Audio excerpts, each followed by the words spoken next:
Hi friends, Wednesday special திருக்கை மீன் தொக்கு. என்னடா மீனில் தொக்கா அப்படின்னு யோசிக்கிறீங்களா? ஆக்சுவலி இது டேஸ்ட் வந்து சிக்கன் மாதிரி தான் இருக்கும்.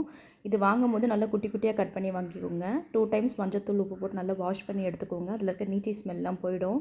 இதுக்கு வந்து என்ன பண்ணணுன்னா, கடாய் வச்சு ஒரு நல்லா காஞ்சிட்ட பேருக்கு எண்ணெய் ஊற்றி, எண்ணெய் நல்லா காஞ்சிட்ட பேருக்கு ஒரு ஃபுல் பூண்டை தோல் உரித்து தட்டி அதில் போட்டுக்கோங்க. அது நல்லா வதங்கிட்ட பேருக்கு வெங்காயம் எவ்வளோ பொடி பொடியாக கட் பண்ண முடியுமோ அவ்வளோ பொடி பொடியாக கட் பண்ணி போட்டுக்கோங்க. வெங்காயம் நல்லா வதங்கிறதுக்காக கொஞ்சம் கல்லுப்பு போட்டு நல்லா வதக்கிட்டு தக்காளி கட் பண்ணி போட்டுக்கோங்க. தக்காளி வெங்காயம் நல்லா ஒரு சேர வதங்கி நல்லா தொக்கு பதத்துக்கு வந்துடணும். அதில் வந்துட்டு இஞ்சி பூண்டு மஞ்சத்தூள் போட்டு அரைச்சி வச்சுருக்கேன். அது இஞ்சி பூண்டு கெட்டு போகாமல் இருக்கிறதுக்கு இதை டிப்பாகவும் யூஸ் பண்ணிக்கலாம். அப்புறம் கட் பண்ணி வச்ச மீனையுமே அதில் போட்டு நல்லா வதக்கிட்டு தேவையான அளவு மிளகாத்தூள் தண்ணி ஊற்றி நல்லா வேகணும். அது நல்லா வெந்துட்ட பேருக்கு சுண்டி வரும்போது மேலே மிளகுத்தூள் போட்டு இறக்கிடுங்க.